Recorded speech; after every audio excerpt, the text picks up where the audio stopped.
Asik nih Sukoharjo. Setelah kita ngulik kota, bagi yang belum tahu Sukoharjo, ada istilah kota Sukoharjo itu memang di selatan kota Solo. Walaupun ada bagian Sukoharjo di wilayah barat atau kita sering menyebutnya Kartosuro, tapi kalau kita menyampaikan tentang kota Sukoharjo ada di selatan kota Solo. Terjangkau tempat ini walaupun tersembunyi, dan kita ada di sebuah ruang arsitektur Jawa, mengangkat konsep limasan dengan khas masyarakat desa, view persawahan. Di depan masih asik, ada teras atau ada pelataran ya, ada pelataran, kalau orang Jawa bilang itu latar. Kita mengenal yaitu di namanya Kusuma Warkop. Nah, Kusuma Warkop. Nah, kita sekarang tanya ke Mas Dias nih. Kita ngobrol santai Mas Dias. Oke, Mas. Nah, ngobrol santai di sini, tertariknya saya datang adalah sosial media. Sosial media, bukan di jumlah followersnya, tapi bukan juga di hype yang ramai banget sekarang di wirawiri beranda, tetapi salah satu yang menarik adalah informasi yang saya terima dari mulut ke mulut. Nah, ini versi saya lebih sustain ya, lebih jangka panjang, sehingga saya ngulik di sosial medianya atau di Instagram khususnya. Menarik dengan color tone merah, dengan grid yang konsisten, lalu konten terkait dengan community. Nah, ini gimana sih cara menggrab dan sudah bertahan setahun ya? Satu tahun di sini. Gimana strateginya atau brand ini bisa menjadi tetap tinggal di otak para pengunjungnya? Terkait cara kami untuk mengemas gimana orang-orang itu tertarik berdasarkan juga menggandeng dari community itu, kita menekankan yang pertama ada value-nya, Mas. Oke, value yang kita angkat itu kita unik itu tadi, terus kemudian juga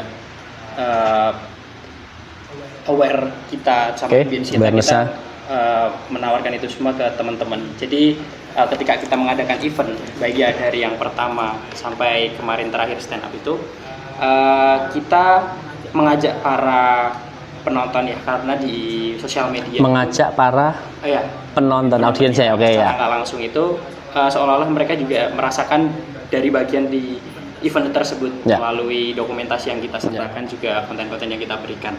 Gitu. Oke, jadi memang salah satu kata kuncinya adalah di experience.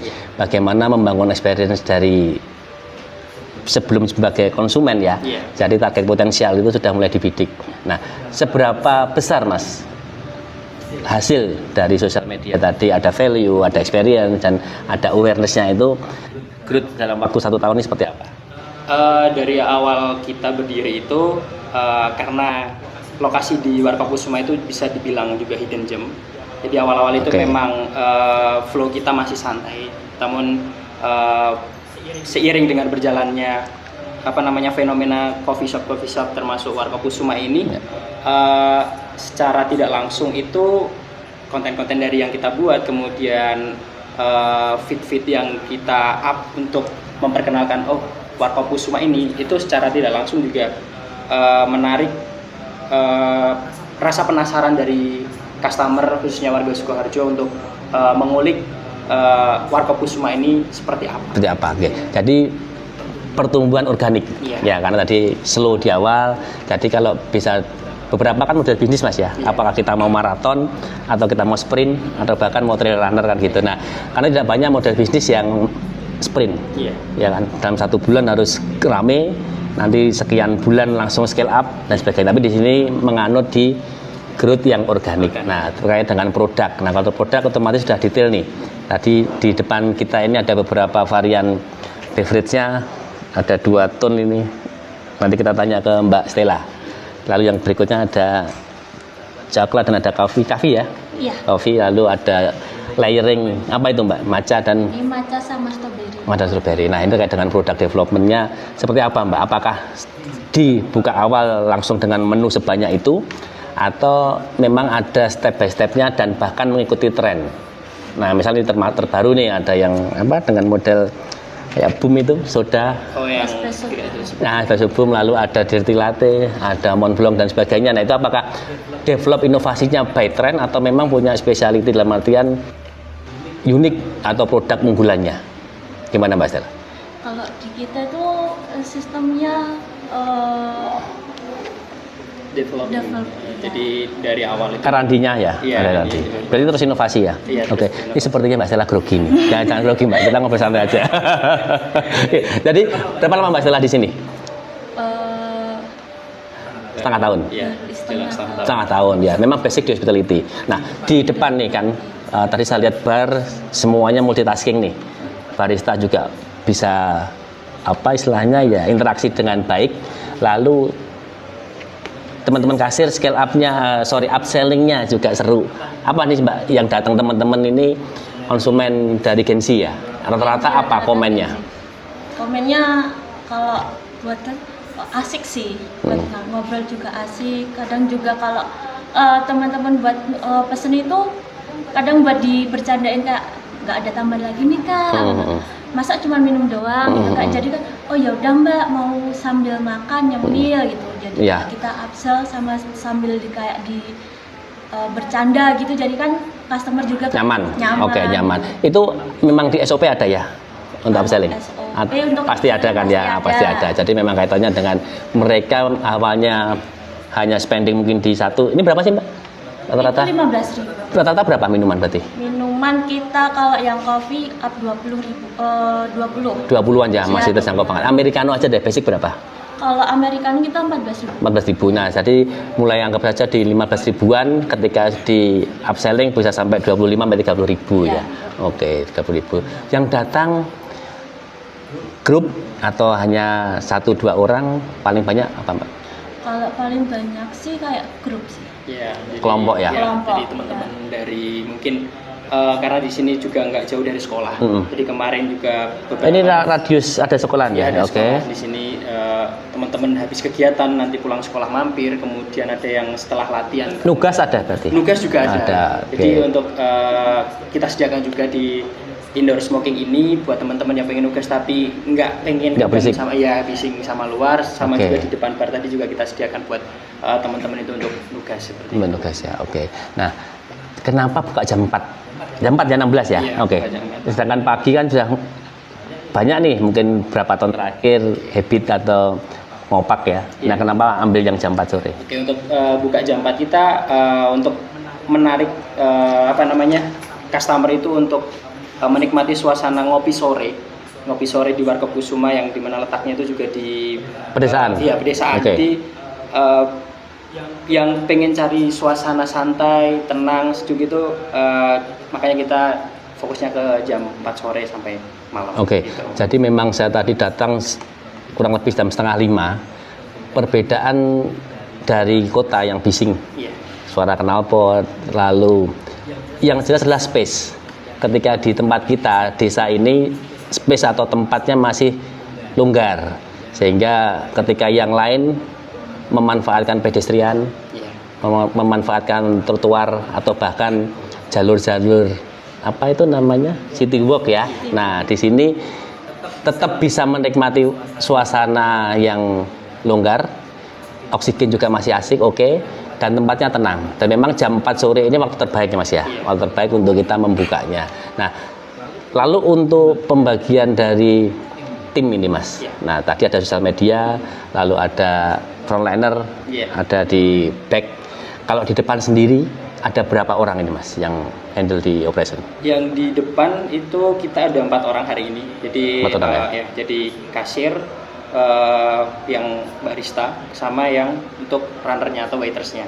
Oke. Tapi di sebalik itu kita juga ada tim kitchennya. Kitchen ya. Kitchen kita ada 3. Jadi di situ juga ada satu yang jadi koordinator lah istilahnya untuk PIC-nya ya? Iya, Oke. space-nya untuk ngehandle teman-teman yang ada di kitchen biar pesanan itu aman juga gitu. Aman juga ya. Kalau untuk food, kita ngomong kitchen tadi, apa yang menjadi unggulan? Yang Nusantara atau? Kita masih di Nusantara. Jadi masih yang nomor 1 masih di nasi goreng sama ayam geprek. Ayam geprek? Iya. Oke, nasi goreng ayam geprek. Tapi Jadi selain itu juga universal ya? Iya, masih universal. Ada menu levelnya berarti? Untuk ayam gepreknya? Untuk spicy-nya, untuk pedasnya? Kita masih standar Standar ya? rata dulu. Oke. Tapi nanti barangkali dari customer pengen Tambah ya? pedas, ya. Oke, jadi memang food untuk yang paling diunggulkan geprek dan nasi goreng. Nasi goreng, oke, nasi goreng dan geprek. Lalu untuk operasional nih Mas, menarik. Karena di desa, Iya. tantangannya apa? Untuk Bagaimana meningkatkan kunjungan tadi? Oke, kita juga tidak lepas dari itu tadi ya Mas, perkembangan zaman itu tadi kan kita juga memanfaatkan media sosial. Jadi sebelum media sosial itu juga kita pakai marketing mouth to mouth atau mulut ke mulut yang lebih cepat nyebarnya dan efeknya itu ketok tular ya kalau orang Jawa bilang. Betul, ketok tular. Efeknya lebih cepat daripada ketika kita hard selling lah ibaratnya seperti itu. Ya, Jadi oke. di samping kita memainkan branding dari marketing kita, juga kita ditambah juga pelayanan dari kita itu harapannya customer itu bisa merasa nyaman juga dan bisa repeat order juga di tempat kita seperti itu. Oke, nah menarik sekali ketika masih mempertahankan ketok tular. Iya. Ketok tular itu dalam istilah bahasa Jawa ya.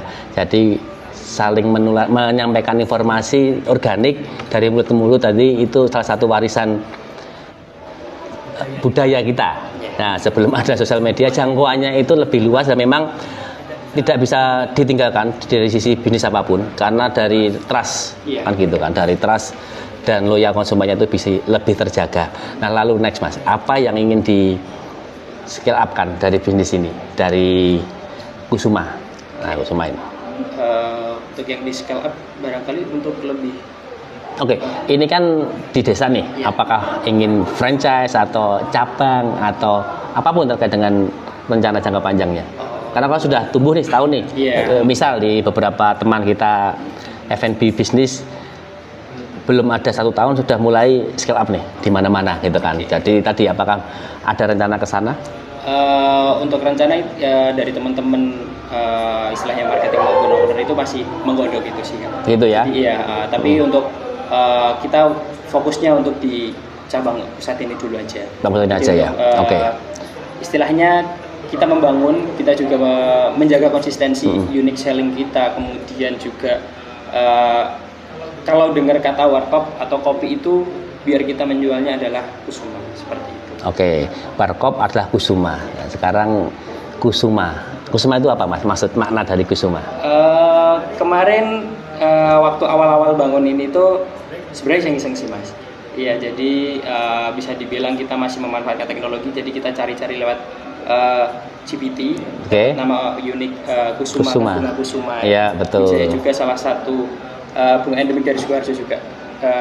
Bunga khasnya Sukoharjo, jadi beberapa Endemiknya Sukoharjo itu Wijaya Kusuma? Atau apa? terkenalnya Wijaya Kusuma. Oh begitu ya? Iya, jadi Oke. beberapa tempat kan juga menggunakan istilah Wijaya Kusuma. Ya, di beberapa landmarknya kita kan ada gedung Wijaya Kusuma dan sebagainya. Oke. Kalau di desanya sendiri namanya apa ini? Ini kita, Mandan ya?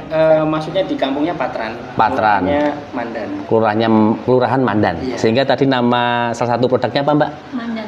Mandan. Mandan Coffee. Itu memang mengambil dari toponim tempat ini ya, Iya. Mandan. Apa tadi isinya kalau Mandan Coffee? Kalau Mandan Coffee itu nanti isinya ada di gula kelapa sama kopi susu. Jadi ambil sedikit dari pandan ya, Iya. Mandan. Berapa itu kalau Mandan? 20.000. 20.000 ya, Iya, jadi 20.000. sangat terjangkau semua. Nah sekarang produk Mbak paling banyak itu coffee atau non coffee? Kalau untuk produk sih masih banyak kita di kopi susu. Kopi susu ya? Iya, kopi kopi susu. Oke, karena female ya yang paling Iya. datang. Kopi susu. Kalau untuk americano sendiri sekarang trennya gimana? Apakah masih ada contohnya nih ketika kita datang ke cewek americano pakai gula nggak? Itu masih? Masih ya? Masih ada yang pakai juga ya? Masih ada yang pakai. Jadi masih coba-coba pengen ngopi tapi itu ya. Ya. Female juga masih sudah banyak ya? Female juga banyak. Sudah banyak yang pesan americano di Kusuma. Oke, lalu yang makanannya paling banyak apa? Kalau makanan kita yang makanan berat yang paling banyak itu ada di nasi gorengnya. Nasi goreng itu Iya, ya. nasi Apa sih spesialnya nasi gorengnya? Spesialnya kita kayak masakan rumah. Kayak jadi nasi goreng Nasi goreng jadul. Nasi goreng Oh, jadul. seru. Jadi memang di Mandan ya nasi Iya. goreng jadul karena memang tidak jauh dari sini itu kan banyak nasi goreng dijual daerah Tawangsari ya. Iya. Nah, Tawangsari. Jadi memang di Sukoharjo ini terkenal banyak sekali kuliner tradisional yang ditawarkan varian ayam goreng, varian bakmi, lalu varian sayur-sayuran yang unik masih bisa ditemukan di tempat ini. Dan tidak jauh dari Kusuma Warkop ya. Warkop Kusuma ini adalah jalur ruas Solo Wonogiri. atau Sukoharjo Wonogiri. Jadi ketika akses ke sini tidak harus melewati Simpang 5 atau dalam bahasa lokalnya Proriman, tetapi di selatan dari Warkopkusuma ini jalur provinsi yang ke arah selatan itu destinasi wisatanya juga sudah cukup banyak. Di Waduk Wonogiri sampai ke Pacitan, betul ya, ke Gunung Kidul. Nah ini juga barangkali teman-teman yang ingin healing, ingin main ke wisata di sekitar kita, bukan hanya di wilayah Sukoharjo, tapi di Pacitan hingga Gunung Kidul Jakarta bisa singgah ke tempat ini. Nah ini untuk yang terakhir nih Mas. Hal apa sih yang unik kadang pernah dialami dari teman-teman mungkin konsumen ya, masih coba-coba atau apa gitu ya, lalu akhirnya menjadi sebuah ikon dari tempat ini. Barangkali ini ada jackpot, karena kan kadang orang datang atau konsumen datang ke satu tempat bukan hanya produk, bukan hanya servis, tetapi ingin ketemu siapa nih. Nah itu apakah itu dimainkan juga atau gimana? Di tempat kita itu untuk unik, orang pengen kesini itu kebanyakan karena tempat. Karena tempatnya masih yang luas. Kemudian bercanda-bercandanya gini Mas, pengen ketemu barista kita yang cewek.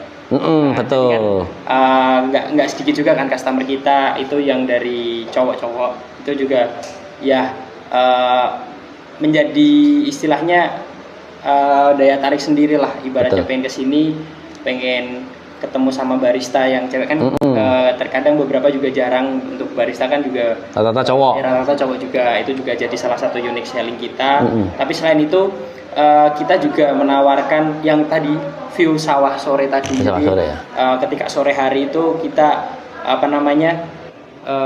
suasana sore yang mungkin jarang orang temui di pinggir sawah dan sebagainya, sambil menikmati kopi atau cemilan dan sebagainya sambil ketawa sama teman-teman, itu salah satu jadi winning point kita juga. Ditambah dengan di sini kita nggak cuma jual kopi aja, tapi kita juga ada foto di sini tadi. Kalau ada foto ya, fasilitasnya ya. Foto booth. Teman-teman biasanya kan ada teman-teman dari jauh nih, pengen mengabadikan momen juga. Di Kusuma ini juga ada foto booth itu juga, jadi ada bukti hardnya lah istilahnya kan, biar nggak bukti asistensi Mbak ya, pamer ya. Butuh itu saya kan. Terus kita juga menyediakan beberapa menu yang homey, karena dengan konsep kita yang Jawani ini, betul. Itu juga mungkin bisa jadi salah satu daya tarik tersendiri buat customer gitu. Iya, karena benar Mas sekali ketika kita bilang homey tadi, karena saya banyak di Jogja ya. Banyak di Jogja itu masuk ke sini mirip-mirip tempat kita yang di Jogja Selatan, Joksel. Bantul ya. Nah, orang bilang Bantul kan gitu. Bantul itu di wilayah selatan, daerah mana namanya banyak homestay itu? Apa namanya, Mas Tegar? Yang homestay di selatan Bantul, lupa saya namanya. Kan tempatnya seperti ini Mas. Jadi mainlah ke Bantul, misal melihat bahwa sesuatu yang alami dijual sebagai nilai otentiknya, itu yang datang bule-bule. Karena memang kita nggak bisa membandingkan ya, cuman karena ekosistem Jogja ini kan sudah turisme. Nah sehingga ketika orang ke Bantul atau orang di Bantul pun, bahkan investor, entah itu lokal dalam negeri misalnya atau PMA, itu melihat sebuah bangunan yang otentik begini, langsung lompatannya kepada hospitality, di bisnis horeca ya, entah hotel, resto atau kafe, sehingga ada fungsi ganda atau hybridnya di sana. Ada cafe shop dan di dalamnya ada tempat 2 ruangan ya, itu dipakai untuk bednya, sehingga mungkin bed and breakfast atau yang bisa dipakai oleh Airbnb kalau pernah mendengar. Nah ini seperti ini dapat banget, sehingga pembeda Bantul atau Jogja Selatan dan Jogja Utara di Sleman itu kerasa banget. Nah harapannya dengan banyaknya bisnis kopi atau F&B di Sukoharjo ini, kita juga sudah bisa menjual wilayah. Karena yang terdekat aja lah, misal kita ketika jalan-jalan di Solo, seringkali ketemu tamu dari Jogja. Yang naiknya apa Mbak?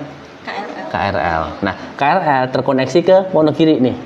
Nah, kenapa kita nggak memanfaatkan peluang itu? Bagaimana ke sini? Nah, dari pernyataan tadi, apakah ada rencana event kolaborasi yang akan diselenggarakan di sini Mas, barangkali kayak yang kita sering lihat nih di Solo nih, ada Solo Art Market, ada macam-macam. Nah, karena memang menarik apabila di suatu saat, contoh nih weekend atau Sunday, bukan di Sunday Art Market atau apa, kita apakah ada rencana menggandeng itu?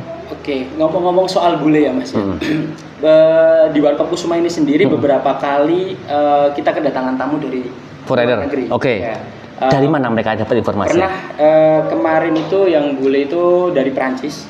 Kemudian Jepang juga ada, Australia yang Aussie ada. yang dari keluarga itu juga pernah ada. Dan dapat dari mana mereka? Mungkin karena dari branding itu sendiri. Jadi sama apa namanya dari Getok Tulare tadi. Jadi memang namun selain itu juga ini Mas, teman-teman yang dari bule yang Perancis itu juga pernah mengadakan event di sini, seperti English Club lah. Mereka belajar bahasa Inggris bareng-bareng di sini. Memang tinggal di Indonesia? Awalnya di Bali, ya di Bali. Kemudian istilahnya mencoba turis ke Jawa. Kemudian siapa namanya? Siapa namanya?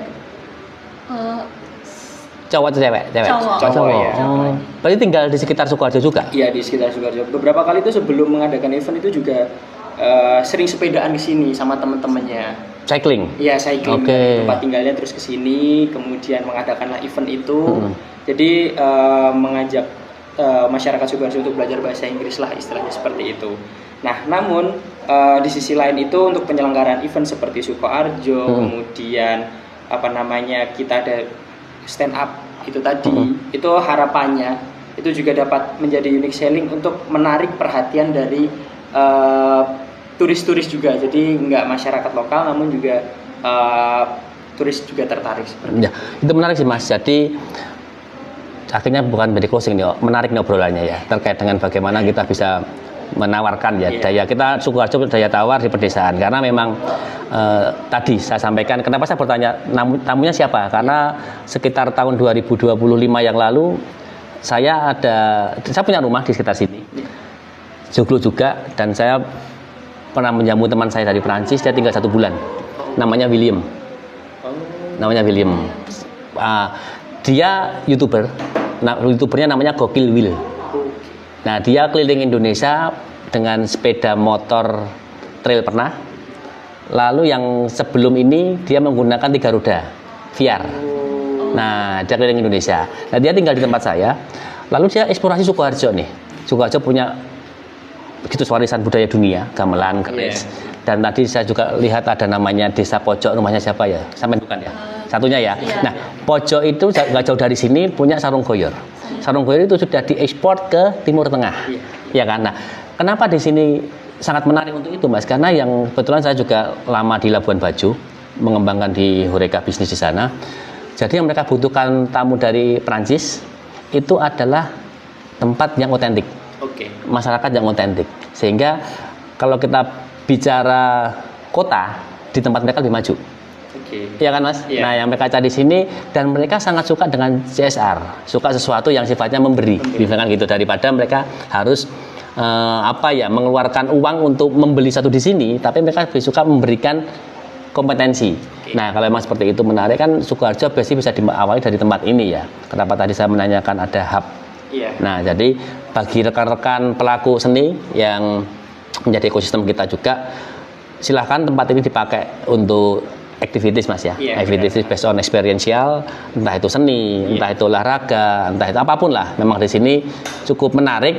Bahkan kalau apabila di sini membutuhkan tempat untuk stay gitu, di sekitar kita ada ya. Di sekitar alun-alun itu ada ya, ada yang menarik karena memang ini tempat ini bagi saya cukup unik ketika menemukannya di Solo Raya. Kalau ini di Jogja sudah biasa. Tapi ketika ini di Solo Raya menjadi sesuatu yang unik dan membuka ruang yang luar biasa bagi warga sekitar.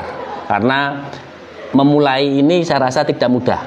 Tidak mudah dengan di tempat yang jauh dari keramaian, di lokasi yang tidak disangka.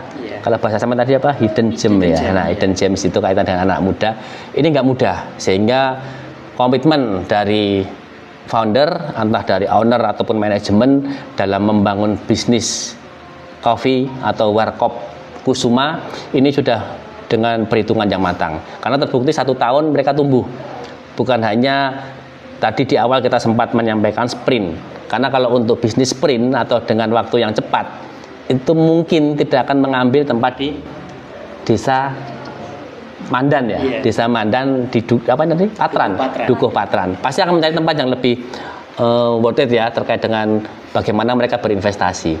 Jadi thank you sudah stay tune di My Venue Menu Podcast Onsite hari ini di Warkop Kusuma, obrolan seru yang menarik. Dan untuk closing statement saya minta Mas Dias, bagaimana sih kiat-kiatnya untuk mempromotkan ini lewat sosial media dan nanti bisa berlanjut untuk mencicipi dan menjadi loyal konsumen. Gimana Mas Dias? Oke.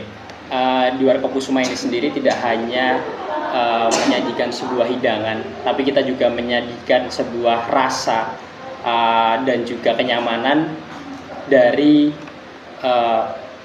warkop itu sendiri. Jadi dengan sesuai dengan tagline-nya itu ada cinta di Kusuma. Jadi kami tunggu teman-teman di Warkop Kusuma. Oke, ada cinta di Kusuma. Oke, ada cinta di Kusuma yang kali ini ada Mas Dias dan Mbak Stella. Oke, thank you. See you. See you.